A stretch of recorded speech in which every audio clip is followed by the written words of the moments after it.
અર્થતંત્રના લક્ષણો એમાં તમે જોયું વિકાસશીલ ચેપ્ટર 7મું જે છે આપણું ભારતીય અર્થતંત્ર એ કન્ટિન્યુ કરીએ છીએ આપણે, અને એમાં વિકાસશીલ અર્થતંત્રના લક્ષણો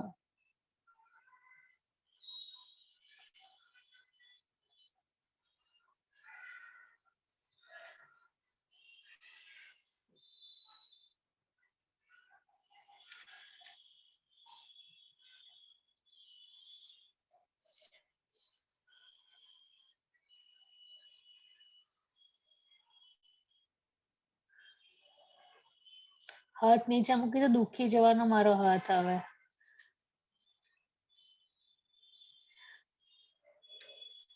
ઓકે, તો વિકાસશીલ અર્થતંત્રના લક્ષણોમાં આપણે કેટલા પોઈન્ટ કવર કર્યા?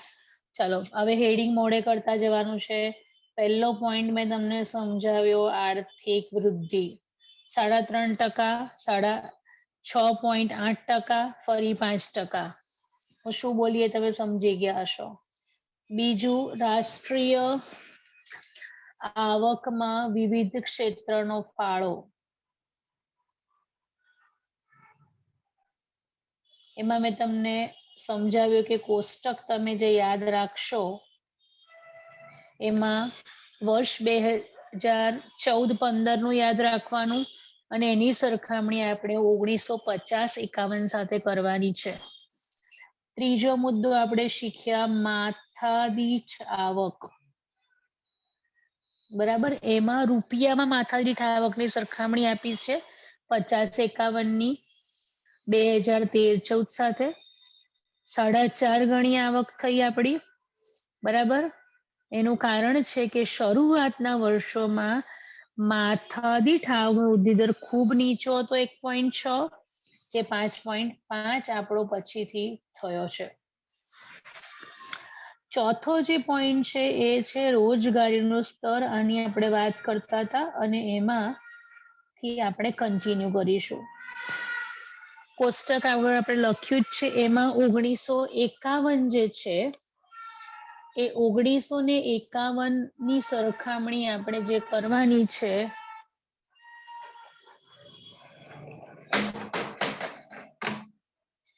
એ સરખામણી આપણે 2011 અને 12ના આંકડા સાથે કરી. એમાં આપણે જોયું કે પ્રાથમિક ક્ષેત્ર, ઔદ્યોગિક ક્ષેત્ર અને સેવા ક્ષેત્રમાં રોજગારીમાં પણ ત્રણેય ક્ષેત્રમાં પ્રાથમિક ક્ષેત્રનો ફાળો ઘટતો ગયો છે. આપણે સમજવાનું બાકી છે, તો એને આપણે કન્ટિન્યુ કરીએ છીએ.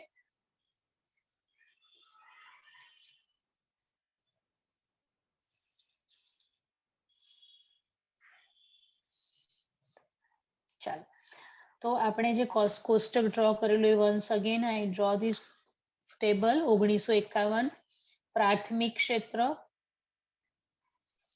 ઔદ્યોગિક ક્ષેત્ર, એમાં કોનો સમાવેશ થાય એની આપણે ચર્ચા કરી આગળના લેક્ચરમાં, અને સેવા ક્ષેત્ર. તો 1951ની અંદર તમે જોશો તો પ્રાથમિક ક્ષેત્ર જે છે એનો રોજગારીમાં ફાળો 72.1% હતો. એટલે સમગ્ર દેશની જે કુલ વસ્તી છે એમાંથી 72.1% લોકોને રોજગારી પ્રાથમિક ક્ષેત્રમાં એટલે ખેતી અને ખેતી સાથે સંકળાયેલી પ્રવૃત્તિઓમાં રોજગારી મળતી હતી. બરાબર, ઔદ્યોગિક ક્ષેત્ર 10.6% લોકોને રોજગારી આપતું હતું અને સેવા ક્ષેત્રનો ફાળો 17.6 હતો. મેં તમને અગાઉ સમજાવ્યું કે આ ટોટલ કેટલું થાય, 100 થવું જોઈએ. 17.3 છે. જો હવે મારી લખવામાં ભૂલ થાય તો મને તરત ખબર પડે કે આ 17.3 છે. તો કોઈ પણ બે આંકડા યાદ રાખશો, ત્રીજો ઓટોમેટિકલી યાદ રહી જશે. બરાબર, ટોટલ મસ્ટ બી 100. હવે આપણે આંકડા જોઈએ છે 2011 અને 12ના. તો 2011-12માં તમે જોશો તો પ્રાથમિક ક્ષેત્રનો ફાળો ઘટીને 48.9% થઈ ગયો. તમે આની આગળના સવાલમાં જોયું હોય ને તો ખેતીનો ફાળો તમને ઘટીને છેલ્લા કેટલો આપ્યો છે અત્યારે શેની વાત કરું છું? રોજગારીમાં. બરાબર? તો રોજગારીમાં તમને ફાળો કેટલો આપે છે જુઓ તો આગળમાં 49% આપ્યો છે ને, 49. 2000 કઈ સાલનો છે? 13-14 નો. તો આંકડામાં થોડુંક વેરિએશન છે, કારણ કે સર્વે અલગ અલગ જગ્યાએ ના થયા હોય અને આપણે લીધા હોય. આપણે અહીંયા જે આપ્યા છે એ યાદ રાખવાના. બરાબર? આ થઈ ગયું છે 24.2% વધીને, અને આ થયું 26.9. અહીંયા પણ ફરી એકવાર સરવાળો કેટલો થશે? 100. આ યાદ રાખવાનું. હવે તમારે કમ્પેરિઝન આવી રીતે બતાવવાની છે કે પ્રાથમિક ક્ષેત્રનો ફાળો 1951માં રોજગારીમાં 72.1 થી ઘટીને 48.9 થયો. મતલબ રોજગારીમાં પ્રાથમિક ક્ષેત્રનું મહત્વ ઓછું થયું છે, એટલે કે કૃષિ પર સીધી રીતે કહીએ તો પ્રાથમિક ક્ષેત્ર અથવા કૃષિ પરનું ભારણ ઘટ્યું છે. કેમ ઘટ્યું છે? તો અન્ય જે બે ક્ષેત્ર છે, ઉદ્યોગ અને સેવા ક્ષેત્રનો વિકાસ થયો છે. માટે આ ક્ષેત્રોની અંદર તમે જોશો તો રોજગારી હવે વધારે લોકોને મળે છે. 24.2% લોકો ઉદ્યોગમાં અને 26.9% લોકોને સેવા ક્ષેત્ર રોજગારી આપે છે. ખ્યાલ આવી ગયો? તો આટલું જ યાદ રાખવાનું છે આની અંદર. ઓકે, નેક્સ્ટ પોઈન્ટ જે છે, હવે જો આ જે પ્રશ્ન ચલાવશું ને આના પછીનો, પાયાની સુવિધાઓમાં વૃદ્ધિ, આ એક અલગ ટૂંકનોંધ તરીકે પણ તમને પૂછાય છે. તો અહીંયા તમે જોશો તો ઓવરઓલ જે મેઇન હેડિંગ છે ને 5 જ છે. બરાબર? અને આ 5 હેડિંગમાં ફરી એકવાર બોલું છું, આર્થિક વૃદ્ધિ, રાષ્ટ્રીય આવકમાં વિવિધ ક્ષેત્રનો ફાળો, માથાદીઠ આવક, રોજગારીનું સ્તર અને પાયાની સુવિધામાં વૃદ્ધિ.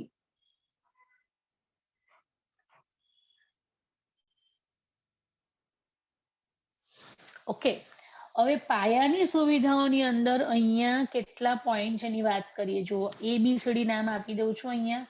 સિંચાઈની સગવડ વધી. બી નંબર છે શિક્ષણની સુવિધામાં વધારો. ત્રીજું છે વીજળી. ચોથું છે રોડ અને રસ્તા. અને પાંચમું છે રેલવે.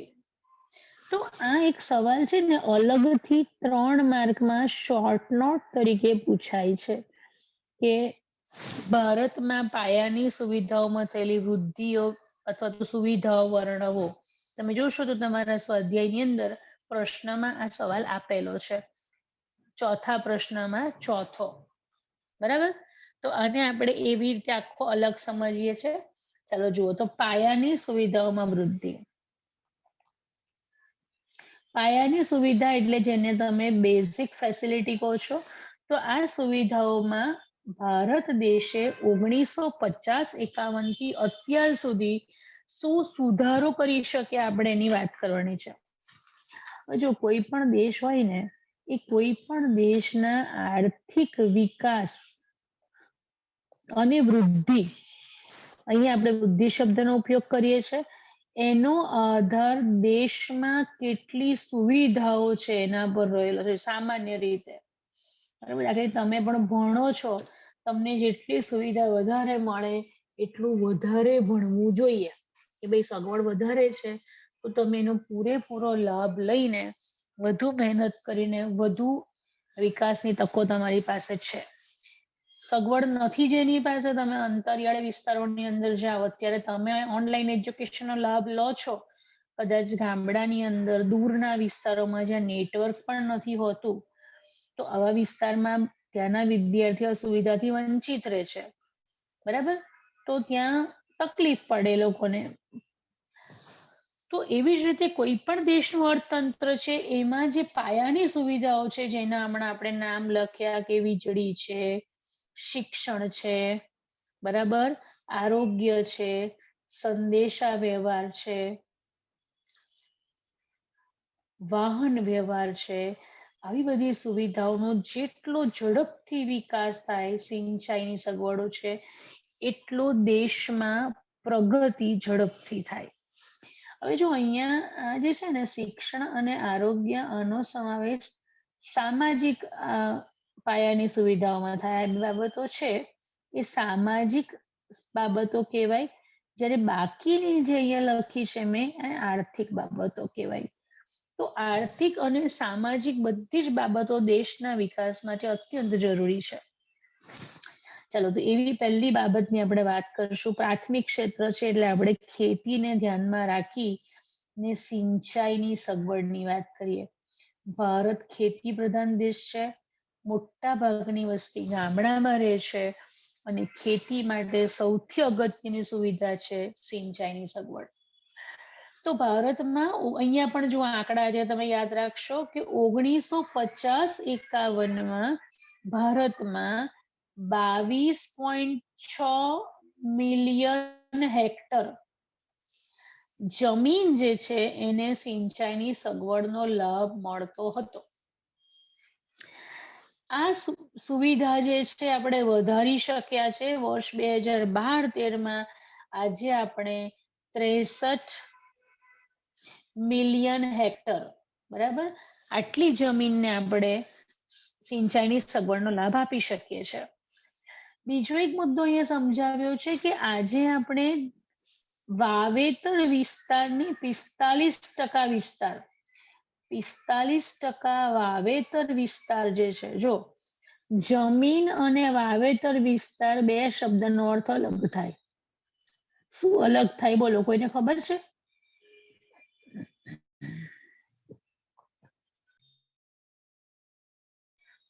જમીન અને વાવેતર વિસ્તાર બે શબ્દનો મીનિંગ, જો જમીન તો બધી બહુ જ હોય પણ બધી જમીનમાં એટલે આઈ એમ ટોકિંગ અબાઉટ ખેતી લાયક જમીનની જ વાત કરું છું.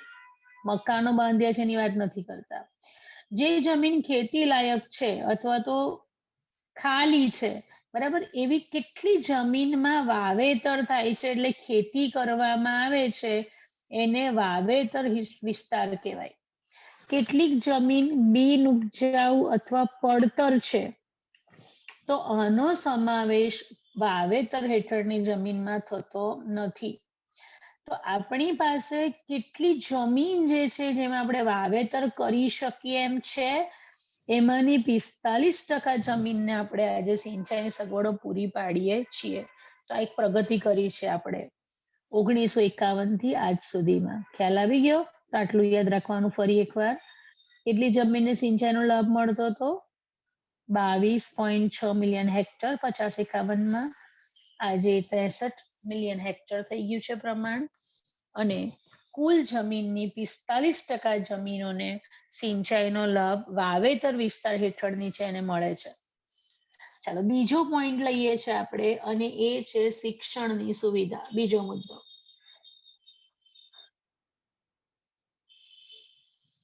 કોઈ પણ દેશના વિકાસ ત્યારે જ થાય જ્યારે એની માનવ મૂડીનો વિકાસ થાય, બરાબર. માનવ મૂડીનો વિકાસ ક્યારે થાય? જ્યારે એને શિક્ષણ અને તાલીમ મળે. તો આપણે આઝાદી સમયે ભારતની અંદર, તમે આઝાદી સમય એટલે તમે લખી શકો કે 1950-51માં આઝાદી સમયે ભારતમાં, યાદ રાખજો, યુનિવર્સિટીની સંખ્યા 20 હતી અને કોલેજોની સંખ્યા 500 હતી. 500 જેટલી કોલેજો હતી ભારતની અંદર અને યુનિવર્સિટી લગભગ 20 હતી, બરાબર. આજે વૃદ્ધિ પામીને તમે જોશો તો 12મો જે પ્લાન છે, પંચવર્ષીય યોજના જે આપણે 12મી બનાવી એના પ્રમાણે આપણી પાસે આજે 35,000 જેટલી કોલેજો છે, બરાબર. આજે એટલે લગભગ આ 2011-12ના આંકડા હોય. અને 719 યુનિવર્સિટી છે હાલમાં. આ આઝાદી વખતનું છે, બ્લુ પેનથી લખ્યા એ આંકડા હાલમાં છે.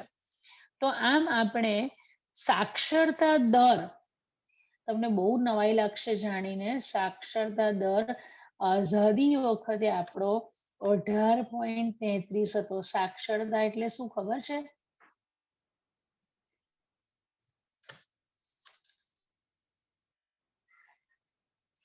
અને હાલમાં આ દર 73% છે. સાક્ષરતા એટલે 7 વર્ષથી વધુ વયની વ્યક્તિ, આપણા ભારતના સંદર્ભમાં વ્યાખ્યા કહું છું, 7 થી વધુ વયની વ્યક્તિ કોઈ પણ એક ભાષા વાંચી અને લખી શકે. બોલતા તો બધાને જ આવડે. શું શબ્દ હોય?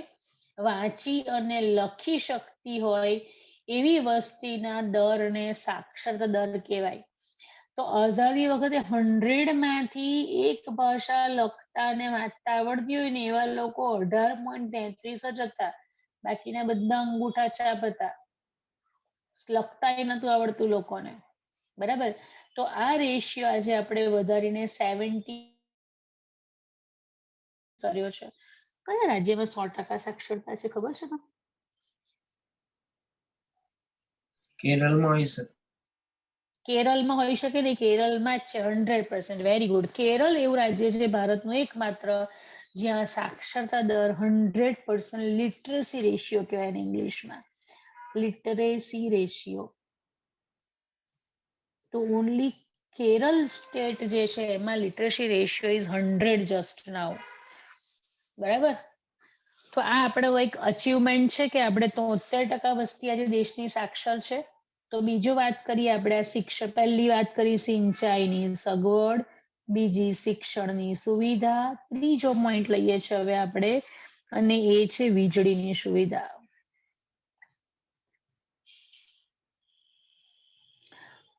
કોઈ પણ દેશની અંદર જો વિકાસ સાધવો હોય ઉદ્યોગોની અંદર પણ વીજળીની જરૂર પડે, ઘરની અંદર પણ વીજળીની જરૂર પડે.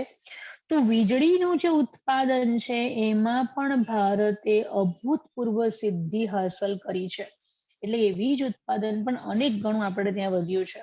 જો એના આંકડા જોઈએ, 1950-51માં 2300 મેગાવોટ વીજળી આપણે ઉત્પન્ન કરતા હતા. MW એટલે મેગાવોટ. વિદ્યુતનું ઉત્પાદન હોય હંમેશા મેગાવોટમાં મપાય. બરાબર. આ ઉત્પાદન વર્ષ 2011-12માં વધીને તમે જોશો તો 2,43,000 મેગાવોટ થઈ ગયું. તો 50-51માં આપણો જે વીજ ઉત્પાદનનો આંકડો છે એ 4 આંકડાની અંદર સંખ્યા હતી.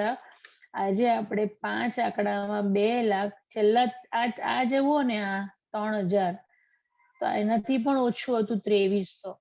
આજે આપણે 2,43,000 મેગાવોટ વિદ્યુત ઉત્પન્ન કરીએ છીએ.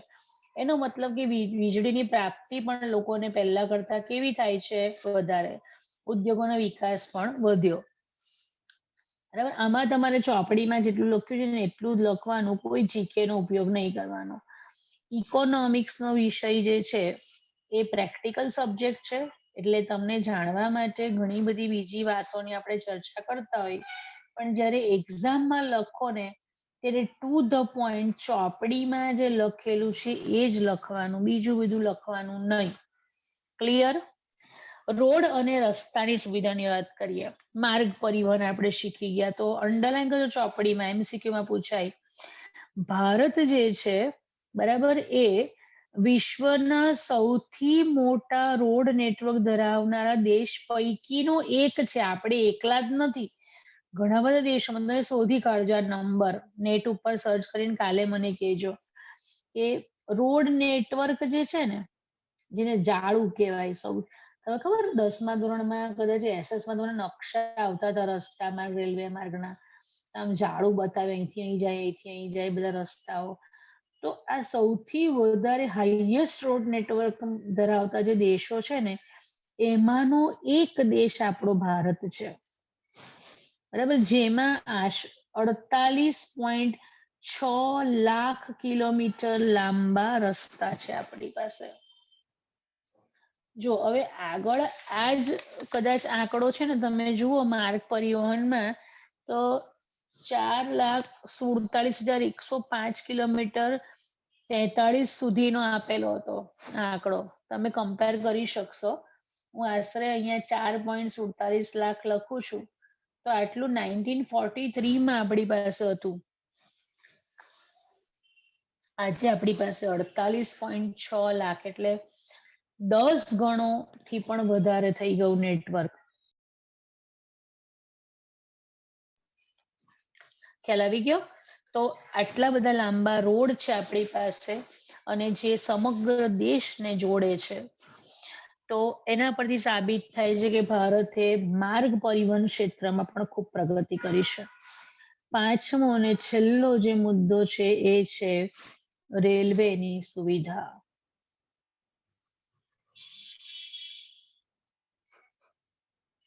તો આ એક યાદ રાખવાનું છે. કોઈ એમસીક્યુમાં પૂછાય છે કે ભારતમાં હાલમાં કેટલા લાંબા રસ્તા છે? તો 48.6 લાખ કિલોમીટર. ચાલો હવે જે છે ને રેલવેની સુવિધાની વાત કરીએ તો હવે અંડરલાઈન કરજો, બોક્સ બનાવજો. ભારતીય રેલવે વિશ્વમાં ઇન્ડિયન રેલવે તમે જેને કહો છો ને એ વિશ્વમાં 4થા નંબરનું 4th રેન્ક છે આપણો.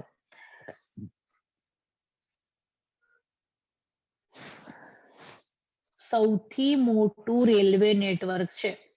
બરાબર, આપણી આગળ કયા 3 દેશ છે એ શોધી કાઢજો. રેલવે નેટવર્કમાં 2 લેસન તમે મને કાલે કહેજો શોધીને. બરાબર, કે રોડ નેટવર્કમાં કયા કયા દેશો હાઈએસ્ટ છે ને આપણો ક્રમ ક્યાં છે. અને ભારતીય રેલવેની અંદર આપણો અત્યારે રેલવેનો જે નંબર છે વર્લ્ડમાં એ 4થા નંબરનું રેલવે નેટવર્ક છે. આપણી પાસે આશરે 65,000 કિલોમીટર લાંબો રેલવે માર્ગ છે. અને એની સાથે આપણો વિશ્વમાં કયો નંબર છે? 4થા ક્રમે છે ભારત. ઓકે, બસ અહીંયા આન્સર પૂરો થઈ ગયો. હવે છે ને આની સમરી છે. નીચેનો પેરેગ્રાફ જે છે એ આની સમરી છે. એવું કહે છે કે વિશ્વ બેંક એટલે કે વર્લ્ડ બેંકે જે રિપોર્ટ તૈયાર કર્યો છે WDR, વર્લ્ડ બેંકનો રિપોર્ટ, સોરી,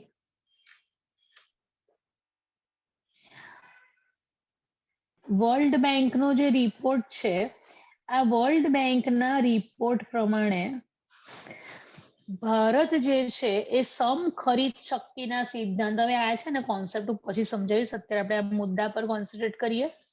સમ ખરીદ શક્તિનો સિદ્ધાંત, જેને પરચેસ પાવર પેરિટી કહેવાય ઇંગ્લિશમાં.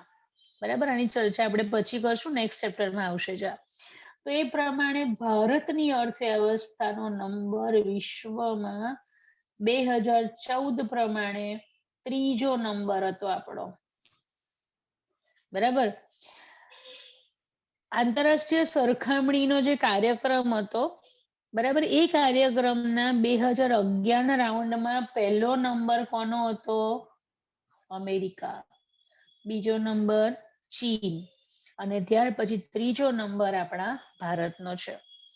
એટલે ચોથો નંબર જે છે તે જાપાન છે. એટલે જાપાન કરતા આપણે આગળ નીકળ્યા. જે ટેકનોલોજીની બાબતમાં માસ્ટર કહેવાય એવા કન્ટ્રી કરતા પણ આપણું ઇકોનોમી વધારે ડેવલપ થઈ ગયું અને આપણે ત્રીજા ક્રમ પર આવી ગયા છે અત્યારે. 2005નો જે સર્વે થયેલો 2005, આ જે સર્વે છે ક્યારનો છે? 2014નો. 2005માં ભારતનો 10મો ક્રમ હતો.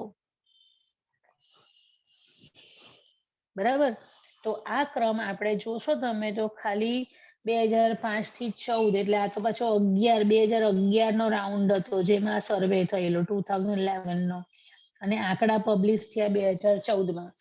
તો just within a period of 6 years આપણે જાપાનને પાછળ મૂકી, બીજા ઘણા બધા દેશોને પાછળ મૂકીને 10મા નંબર પરથી ક્યાં આવી ગયા? ત્રીજા નંબર પર. ખ્યાલ આવી ગયો બધાને? તો આ જે છે આપણું આખું એ ભારતીય અર્થતંત્ર જે છે એના વિકાસશીલ અર્થતંત્રના કોની વાત કરીએ આપણે? લક્ષણોની વાત કરી. ખ્યાલ આવી ગયો? તો હવે આપણે આખો પ્રશ્ન એકવાર ફરી જોઈ લઈએ. તો 5 મુદ્દા યાદ રાખવાના. વિકાસશીલ અર્થતંત્રના લક્ષણોમાં પહેલો મુદ્દો છે આર્થિક વૃદ્ધિ. જો આર્થિક વૃદ્ધિ એટલે સાદી ભાષામાં રાષ્ટ્રીય આવક અને વૃદ્ધિ દરને લગતા આંકડા હોય આમાં, બરાબર. 3.5%, 6.8% અને 5%થી નીચો. રાષ્ટ્રીય આવક તમે જોઈ તો 2,69,724 કરોડથી 87,51,834 કરોડ થઈ. તો આમાં આવે. હવે આર્થિક વૃદ્ધિ જોડે તરત યાદ રાખવા જેવી બાબત માથાદીઠ આવક. આના આંકડા પણ યાદ રાખો તો 7,114 રૂપિયાથી વધીને 39,904 રૂપિયા થઈ ગઈ. કેટલા ગણો વધારો થયો? 4.5 ગણો. રાષ્ટ્રીય આવકમાં કેટલો વધારો હતો? રાષ્ટ્રીય આવકમાં 18 ગણો. બરાબર. ચાલો આ બે સાથે યાદ રહે. પછી રાષ્ટ્રીય આવકમાં વિવિધ ક્ષેત્રનો ફાળો અને રોજગારીનું સ્તર એટલે એ પણ થયું કે વિવિધ ક્ષેત્રોના નો રોજગારીમાં ફાળો. તો આ બંને સરખા મુદ્દા થઈ ગયા. અને છેલ્લો પોઈન્ટ થઈ ગયો પાયાની સુવિધા, સિંચાઈ, શિક્ષણ, વીજળી, રોડ રસ્તા, રેલવે. બરાબર. સિંચાઈની સગવડો છે તો ખેતરોમાં અનાજ પાકે છે, બરાબર. શિક્ષણની સગવડ મળે, વીજળી મળે, રોડ રસ્તાનો વિકાસ થાય, રેલવેનો વિકાસ થાય તો દેશનો આર્થિક વિકાસ જે છે કેવો બને છે? ઝડપી. ખ્યાલ આવી ગયો બધાને? તો આની સાથે આ સમગ્ર પ્રકરણ જે છે એ આપણું શું થયું? અહીંયા પૂર્ણ થયું. કોઈને કંઈ પૂછવું છે આમાં?